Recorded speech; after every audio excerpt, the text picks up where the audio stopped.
किसी ने बड़े कमाल की बात कही है कि जो शोर नहीं मचाते अक्सर वही इतिहास बनाते हैं, जो चुप रहते हैं वही सबसे बड़ा खेल खेल जाते हैं। नमस्कार मित्रों, मैं हूं श्याम गुरु और आप देख रहे हैं श्याम मोटिवेशनल कहानी।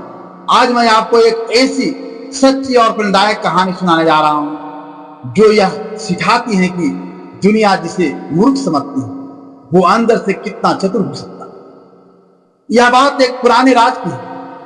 उस राज में एक राजा था, बुद्धिमान, न्यायप्रिय और बेहद सतर्क, लेकिन उससे भी ज्यादा लोगों का भरोसा था उसके सबसे करीबी मंत्री को सभी लोग ज्ञान का भंडार कहते थे।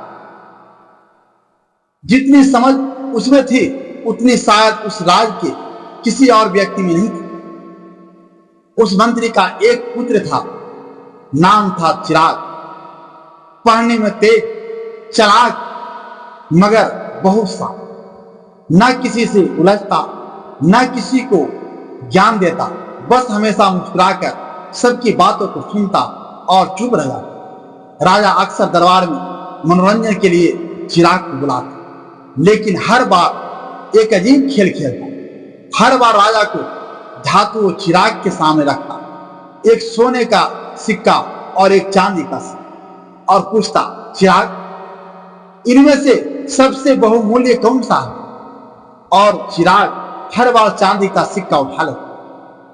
दरबार में ठहाका लग जाता। मंत्री का चेहरा शर्म से झुक जाता। लोग फुसफुसाते, कैसा मूर्ख है मंत्री का बेटा, इतनी भी अकल नहीं कि सोना ज्यादा कीमती है। राजा भी मुस्कुराया, मगर कोई उसकी मुस्कान का समझ नहीं पाया। एक दिन मंत्री का धैर्य टूट गया। घर आकर उसने चिराग को डांटा, क्या तुम सच में नहीं जानते कि सोना चांदी से कीमती होता है? तुम मेरी प्रतिष्ठा का मजाक बना रहे हो। चिराग अब तक चुप थे, मगर इस बार उसने पिता का हाथ थामा और कहा, पिताजी, मैं जानता हूं सोना कीमती है, लेकिन मैं जानता हूं कि चुप रहकर हर दिन चांदी उठाना ज्यादा फायदेमंद है।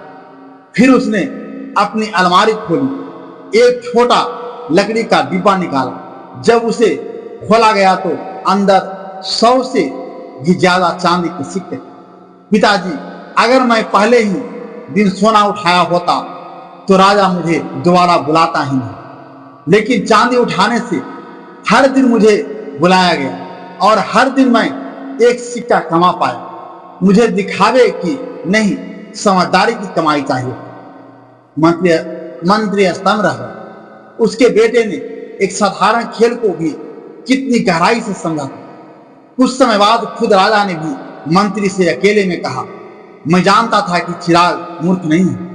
असल में मैं पूरे दरबार के सामने उसकी चुप समझदारी की परीक्षा ले रहा था, और आज मैं पूरी प्रजा को बताना चाहता हूं कि चिराग इस राज का सबसे बुद्धिमान लीडर है, और वही चिराग आगे चलकर उस राज का प्रधान बना।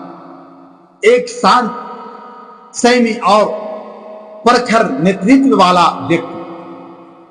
कहानी से सीख, दिखावे की दुनिया में चुपचाप जीतने वाले ही असली विजेता हो। लोग चाहे आपको जो समझे, यही आपकी सोच स्पष्ट है तो देर सवेर आप चमक सबको देखेगी। शोर करने वाले लोग कुछ देर के लिए ध्यान खींचते हैं, पर इतिहास चुपचाप रचने वाले ही बनाते हैं। मैं फिर से एक बार वही कहना चाहता हूं कि ईश्वर की कृपा से मेहनत के बल पर कर दिखाओ कुछ ऐसा कि दुनिया करना चाहे आपकी। यह थी आपकी श्याम मोटिवेशनल कहानी, एक ऐसी सीख जो आपको बताती है कि कभी कभी चुप रहना सबसे बड़ी समझदारी है। अगर आपको यह कहानी प्रेरणा देती है तो अगली बार किसी के चुप रहने पर उसे कमजोर मत समझिएगा, वो शायद बहुत गहराई से सोच रहा हो। धन्यवाद।